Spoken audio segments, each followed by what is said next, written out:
Salam, salam sehat, salam jumpa dalam kasih Kristus. Kita kembali berjumpa dalam program Suara Kebenaran Gemit Klasis Kota Kupang Timur.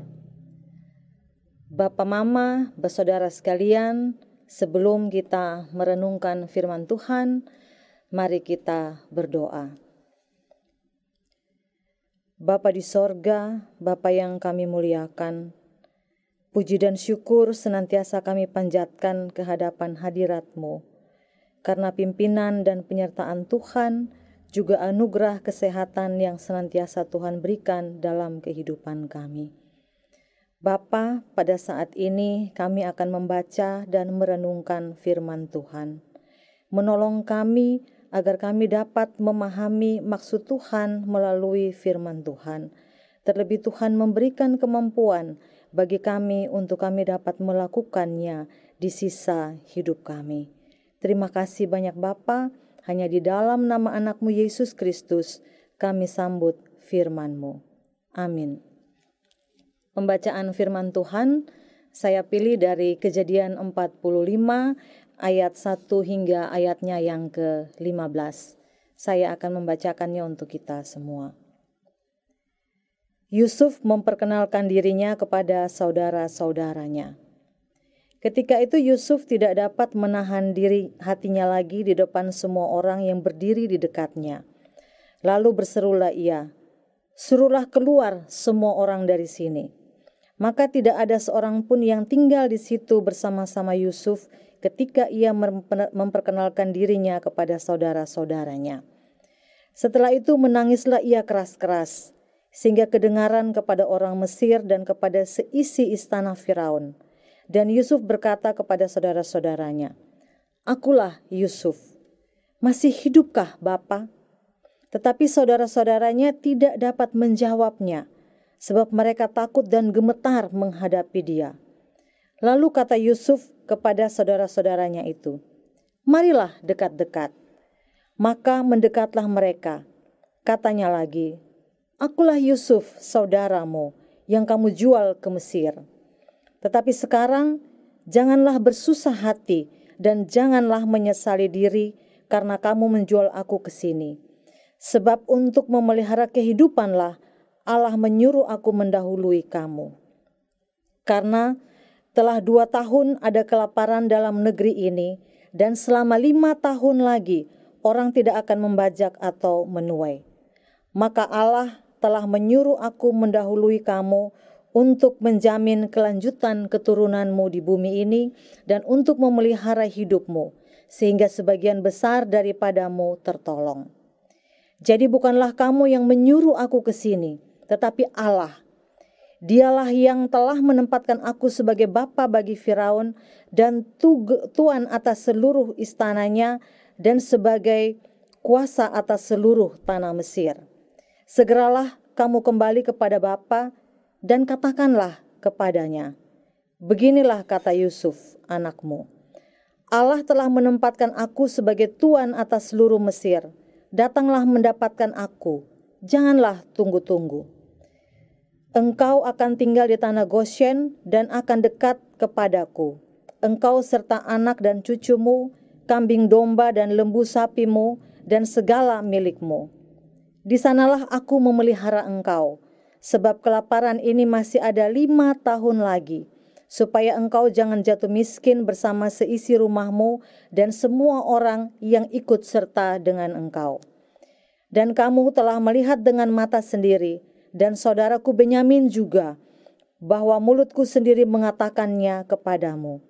Sebab itu, ceritakanlah kepada Bapa segala kemuliaanku di negeri Mesir ini dan segala yang telah kamu lihat. Kemudian segeralah bawa Bapa kemari. Lalu dipeluknyalah leher Benyamin adiknya itu, dan menangislah ia. Dan menangis pula lah Benyamin pada bahu Yusuf. Yusuf mencium semua saudaranya itu dengan mesra, dan ia menangis sambil memeluk mereka. Sesudah itu, barulah saudara-saudaranya bercakap-cakap dengan dia. Demikian jauh pembacaan firman Tuhan bagi kita semua. Tema renungan adalah dipanggil untuk memerdekakan. Saya memulai dari kisah Yusuf ketika dia lahir di dunia ini. Kita mungkin sudah sering mendengarkan cerita tentang Yusuf, bahkan sejak kita masuk dalam sekolah minggu, cerita-cerita tentang Yusuf ini sering kita dengar. Ketika Yusuf berusia 17 tahun, Yusuf ini sudah mendapatkan petunjuk dari Tuhan tentang apa yang akan terjadi dalam kehidupannya. Menurut Kejadian pasal 37, Yusuf ini adalah anak dari Yakub, tepatnya anak yang ke-11 dari 12 anak Yakub. Yusuf merupakan anak dari istri yang ketiga, yaitu Rahel. Rahel ini adalah istri kesayangan dari Yakub, dan Yusuf akhirnya menjadi anak kesayangan dari Yakub juga. Yusuf ini dia pekerjaannya menggembalakan kambing dan domba. Dia mempunyai paras yang sangat-sangat luar biasa dan benar-benar dia menjadi kesayangan dari ayahnya. Pada suatu kali Yusuf bermimpi dan dia menceritakan mimpi itu kepada saudara-saudaranya. Sebelum mimpi itu terjadi, saudara-saudaranya ini juga sudah mulai punya rasa tidak suka kepada Yusuf, membenci Yusuf. Kemudian bahkan tidak mau menyapa Yusuf dengan ramah. Ditambah lagi ketika Yusuf bermimpi dan dia menceritakan mimpinya. Kesimpulan dari saudara-saudaranya bahwa Yusuf ini adalah seorang pemimpi dan dia bermimpi untuk menjadi raja atas saudara-saudaranya dan juga atas orang tuanya. Sehingga ini membuat mereka semakin membenci Yusuf.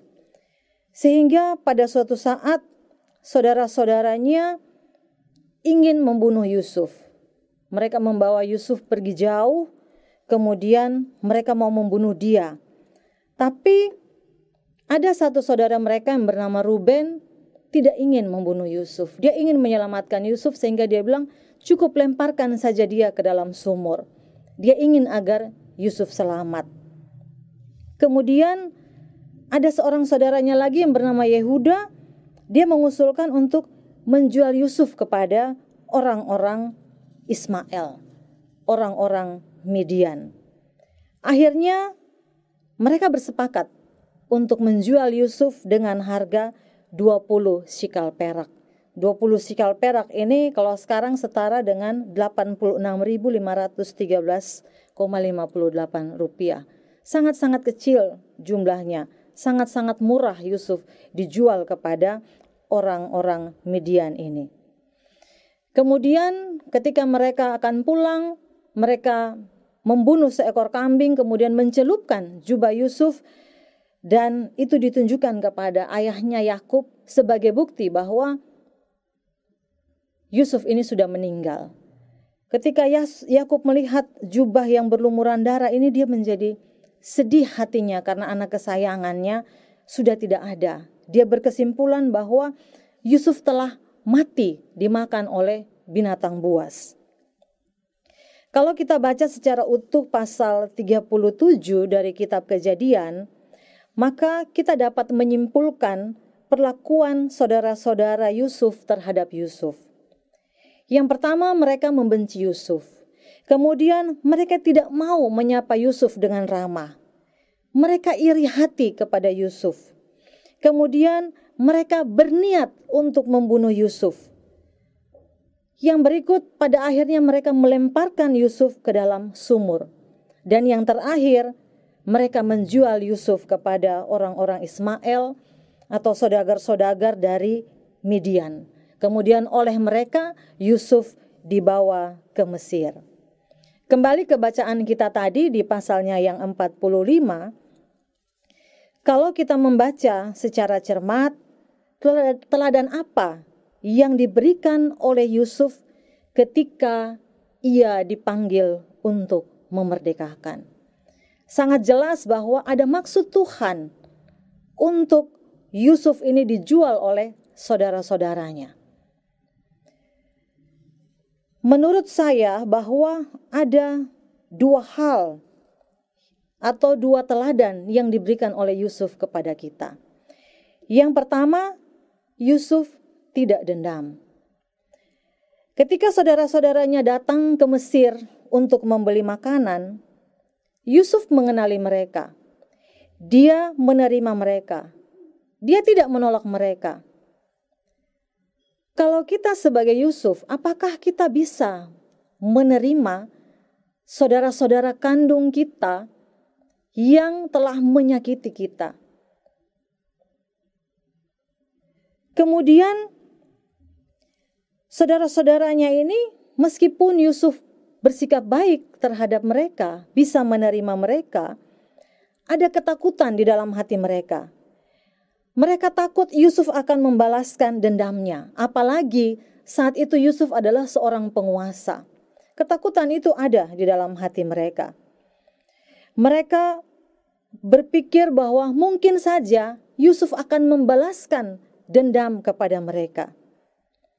Tetapi terbukti dalam pembacaan kita bahwa Yusuf mampu membuktikan kepada saudara-saudaranya bahwa ia tidak dendam. Bahkan ada kerinduan yang amat sangat, terutama kepada bapaknya. Di ayat yang kelima, Yusuf menegaskan bahwa akulah saudaramu yang kamu jual di Mesir. Yusuf ingin mengingatkan kepada saudara-saudaranya bahwa meskipun mereka telah berbuat jahat kepadanya, tetapi dia tidak mendendam. Bahkan Yusuf mengatakan bahwa sebab untuk memelihara kehidupanlah Allah menyuruh aku mendahului kamu. Meskipun cara-cara yang digunakan sangat menyakitkan bagi Yusuf. Penerimaan Yusuf yang tulus diekspresikan dengan ciuman dan pelukan kepada saudara-saudaranya sambil menangis. Betapa dia merindukan saudara-saudaranya, betapa dia merindukan bapaknya, betapa dia merindukan adiknya yang bungsu, Benyamin. Yusuf menggeser paradigma saudara-saudaranya yang sedang ketakutan itu. Ia tidak membalas dendam, tetapi ia justru mengajak mereka melihat peristiwa itu dalam perspektif ilahi yang selalu baik adanya. Yusuf menyadarkan saudara-saudaranya, karena Yusuf menyadari bahwa Tuhan ikut campur tangan dalam semua peristiwa yang dialaminya untuk mendatangkan kebaikan. Sehingga Yusuf tidak mau menggenggam dendam, kebencian, dan hasrat pembalasan. Yusuf sudah merdeka dari rasa dendam dan benci. Sudahkah kita juga merdeka seperti Yusuf? Adakah kita yang mengalami peristiwa seperti Yusuf? Dibenci oleh saudara, saudara iri hati kepada kita. Jangan sampai kita menyimpan dendam. Mari kita ikuti teladan Yusuf. Mari kita memerdekakan diri kita dari rasa dendam dan benci. Teladan yang kedua yang ditunjukkan oleh Yusuf bagi kita semua adalah membagi berkat. Hal ini ditunjukkan oleh Yusuf. Dia membagi berkat atau dia menjadi berkat bagi seluruh sanak keluarganya. Ia tidak ingin mereka menderita lagi karena kelaparan yang masih akan berlanjut 5 tahun ke depan. Sudahkah kita merdeka dengan menjadi berkat bagi orang lain? Ketika kita diberkati oleh Tuhan dengan segala macam kelimpahan yang Tuhan berikan bagi kita, kelimpahan materi, dilimpahkan berkat-berkat yang lain. Apakah kita juga bisa seperti Yusuf untuk kita mau membagi berkat bagi orang lain? Terutama membagi berkat kepada orang-orang atau saudara-saudara kita yang telah berbuat jahat kepada kita. Sebagai manusia, mungkin ini sulit untuk kita lakukan. Tapi hari ini, Tuhan mengingatkan kita melalui pembacaan Alkitab pada hari ini. Tuhan menunjukkan kepada kita bahwa Yusuf mampu melakukan itu. Dan itu artinya bahwa kita juga harus berusaha untuk mampu melakukan seperti yang Yusuf lakukan. Marilah kita menjadi orang yang merdeka dan memerdekakan orang lain. Kita harus terus berjuang untuk memiliki iman yang dapat menjawab tantangan zaman, untuk tetap bertahan dan bahkan menjadi berkat bagi banyak orang. Saat ini kita sedang dilanda duka dengan badai Seroja. Badai telah berlalu, tapi sisa-sisa dari badai itu masih ada. Masih ada orang-orang yang menderita kesulitan, kesusahan. Bagaimana kita menjadi orang yang merdeka dan kita bisa berperan untuk memerdekakan orang-orang yang terkena dampak bencana? Pemerintah, LSM, berbagai pihak sudah turun untuk membantu. Tetapi mungkin saja masih ada orang-orang di sekitar kita yang belum tersentuh dengan bantuan-bantuan itu. Sebagai orang-orang yang sudah Tuhan berkati, maukah kita menggerakkan hati kita mau tergerak untuk membantu orang-orang ini? Kalau kita lakukan itu, maka kita sudah memerdekakan diri kita untuk menjadi berkat bagi orang lain, dan kita memerdekakan orang lain dari penderitaannya akibat bencana. Sebagai gereja, sebagai orang Kristen, kita dipanggil untuk memerdekakan diri dan juga memerdekakan orang lain dari belenggu ketakutan, keputusasaan, ketidakadilan, dan keegoisan tanpa mempersoalkan perbedaan yang ada. Ada banyak hal yang bisa kita lakukan untuk memerdekakan orang lain dan memerdekakan diri sendiri.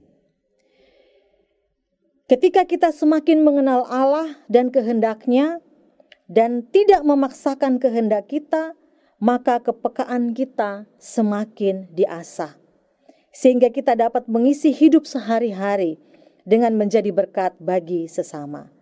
Sekalipun dalam bentuk yang paling sederhana, dalam lingkup yang paling kecil.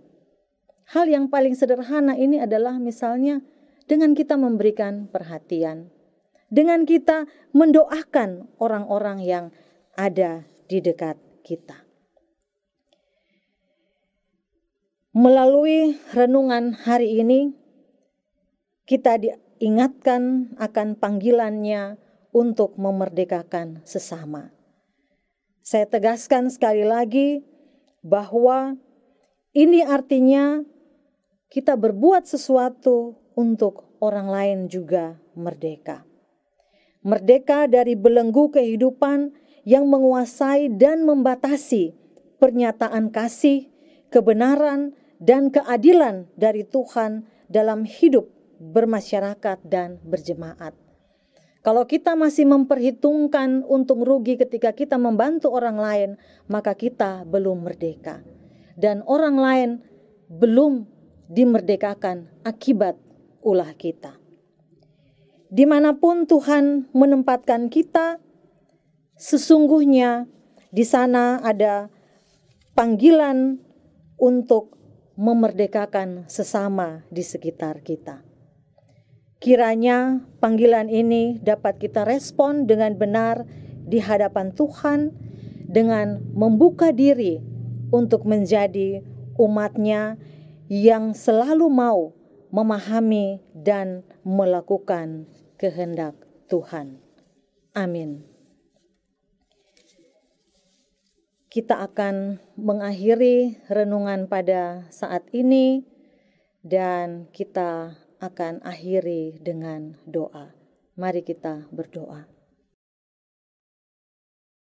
Terima kasih Tuhan untuk tuntunan Roh Kudus-Mu, sehingga kami boleh dapat membaca dan merenungkan firman Tuhan. Terima kasih kalau kami pada saat ini boleh belajar dari Yusuf.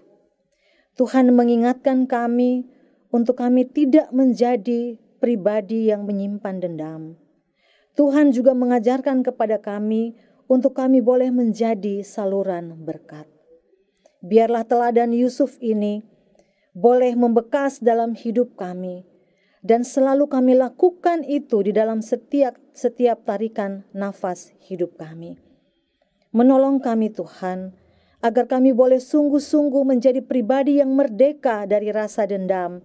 Kami boleh menjadi pribadi yang ringan tangan untuk membagi berkat. Berkati juga orang-orang di sekitar kami.